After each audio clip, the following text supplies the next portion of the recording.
शिमला के महापौर सुरेंद्र चौहान ने बर्फबारी की शुरुआत और मौसम के बदले मिजाज को लेकर जानकारी देते हुए बताया कि अच्छी बर्फबारी दर्ज की गई है। बर्फबारी का आनंद लेने के लिए देश के दूर दराज क्षेत्रों से बड़ी संख्या में पर्यटक शिमला पहुंच रहे हैं, जिससे पिछले वर्षों की तुलना में इस बार पर्यटकों की संख्या में उल्लेखनीय वृद्धि भी देखी जा रही है। महापौर ने कहा कि बर्फबारी के दौरान वाहनों का संचालन कठिन हो जाता है। कई बार बाहरी राज्यों से आए पर्यटक अपने वाहन सड़कों के दोनों ओर खड़े कर देते हैं, जिससे अगले दिन शहर में यातायात जाम की गंभीर स्थिति उत्पन्न हो जाती है। उन्होंने सभी पर्यटकों से अपील की है कि वे केवल निर्धारित पार्किंग स्थलों का ही उपयोग करें और यातायात नियमों का पालन करते हुए प्रशासन का सहयोग करें। उन्होंने बताया कि नगर निगम शिमला द्वारा सभी आवश्यक व्यवस्थाओं पर विशेष ध्यान दिया जा रहा है। संभावित बर्फबारी और खराब मौसम को देखते हुए नगर निगम पूरी तरह अलर्ट मोड में है। सड़कों की सफाई और बर्फ हटाने के लिए जेसीबी मशीनें तैनात कर दी गई है, ताकि यातायात व्यवस्था सुचारू बन सके और स्थानीय लोगों व पर्यटकों को किसी भी प्रकार की परेशानी न हो।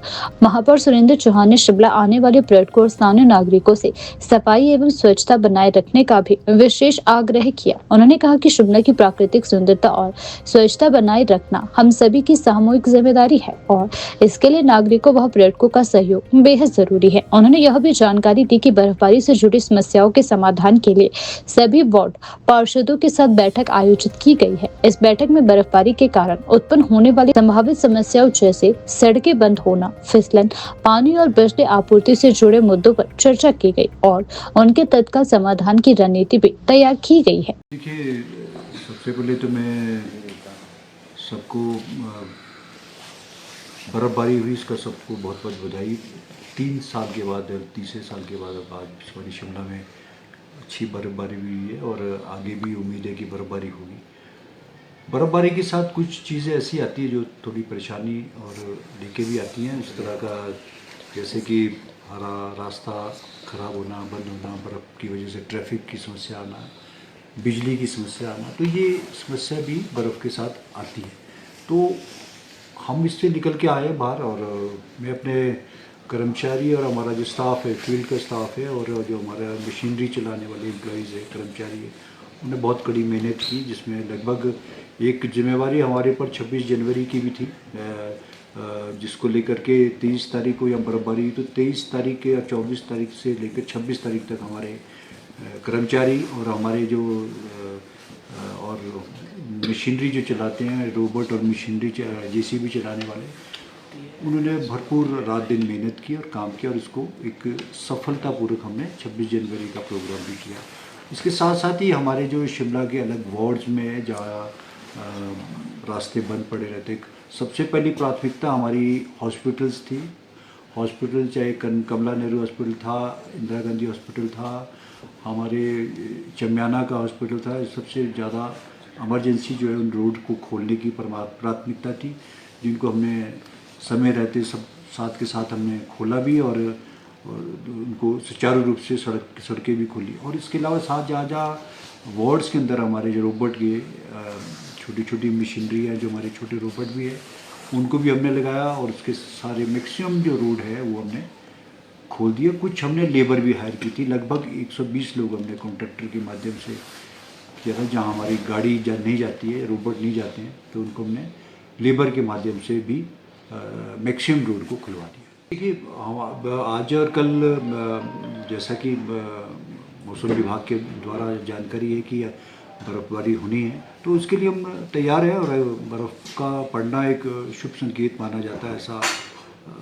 अच्छा माना जाता है। अच्छी फसल हो, सभी बागवान, मजदूर, किसान, बागवान सबके लिए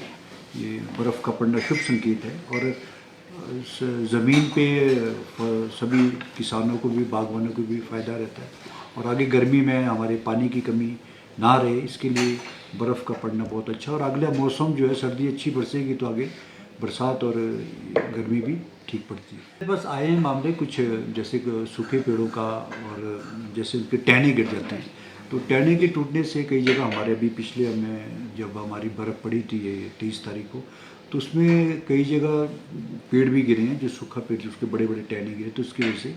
लाइट भी गई है। कुछ जगह लो वोल्टेज की प्रॉब्लम भी थी, जहाँ लेकिन मैं समझता हूँ कि कोशिश ये रहेगी हमारी कि जहाँ सूखे पेड़ों का है तो मैं, क्योंकि डिज़ास्टर एक्ट भी लगा है, एसडीएम को भी मैं लिखूँगा कि जहाँ आपके लगता है कि जल्द इस पेड़ को निकालना चाहिए या सूखा पेड़ है इसको निकालने में ज़रूरी है, तो उसको मैं पत्र के माध्यम से उनको भी दूंगा जानकारी कि जहाँ जहाँ निकल सकते हैं सूखे पेड़, खासकर ड्राई पेड़ जो डेंजरस लग रहे हैं, तो बर्फ़ की वजह से गिरे ना, कि जान माल का नुकसान ना हो या खंभे बिजली प्रभावित ना हो, तो उसके बारे में मैं लेटर भी लिखूंगा उनको, चिट्ठी भी के माध्यम से कुछ जानकारी दूंगा, क्योंकि 152 के तहत उनको आजकल पावर्स है, क्योंकि नगर निगम के पास थोड़ा सा लंबा लेंथी प्रोसेस रहता है, तो ये सारी चीज़ें हम कंट्रोल, आज मैंने बैठक भी बुलाई है अभी बर्फ़ को लेकर के भी, और कहाँ कहाँ हमारे जो मशीनरी है कहाँ कहाँ खड़ी करनी, कैसे करनी है, उसका बारे में मैं भी बैठक भी बुला रहा हूँ, सबसे उनसे बात भी कर रहा हूँ। बात होती है, हमारे टोल फ्री नंबर भी मैं चाहूँगा कि हमारे जो कंसर्निंग जेई है, वैसे हर वार्ड के जो हमारे पार्षद हैं वो सभी लोग उस पर खुद भी अवेयर रहते हैं, वो अपने लेबर के माध्यम से काम भी करवाते हैं, और जो हमारे पास अपनी लेबर भी है, उसके अलावा हमने लेबर हायर भी की है, तो ज़्यादा से ज़्यादा कोशिश ये रहती है कि हम जल्द से जल्द रास्तों को खोलें। पिछले दिसंबर से हमारा विंटर कार्निवाल जब शुरू हुआ, कार्निवाल के समय में भी टूरिस्ट के पर्यटकों की संख्या बहुत ज़्यादा थी। अब जब 23 तारीख से बर्फ़ पड़ी है तो बहुत ज़्यादा पर्यटक आए, और अच्छी बात है शिमला की सुंदरता और उसको निहारने के लिए, क्योंकि पर्यटन एक हमारा मेन, सरकार का भी एक मेन व्यवसाय के तौर पर इसको हम देख रहे हैं कि इसमें जीएसटी और दूसरी चीज़ें, सरकार की आय भी बढ़ती है,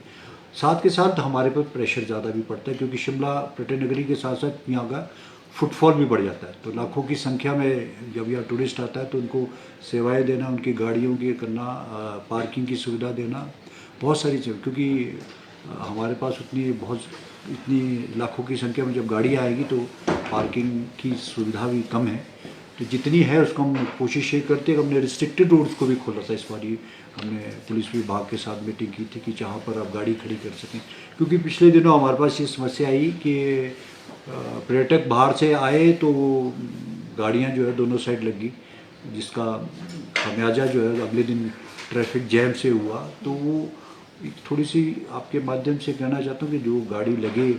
तो उसको प्रॉपर सिस्टम से एक साइड लगनी चाहिए गाड़ी, दोनों साइड गाड़ी लगेगी तो वो अगले दिन जो है जाम लग जाता है।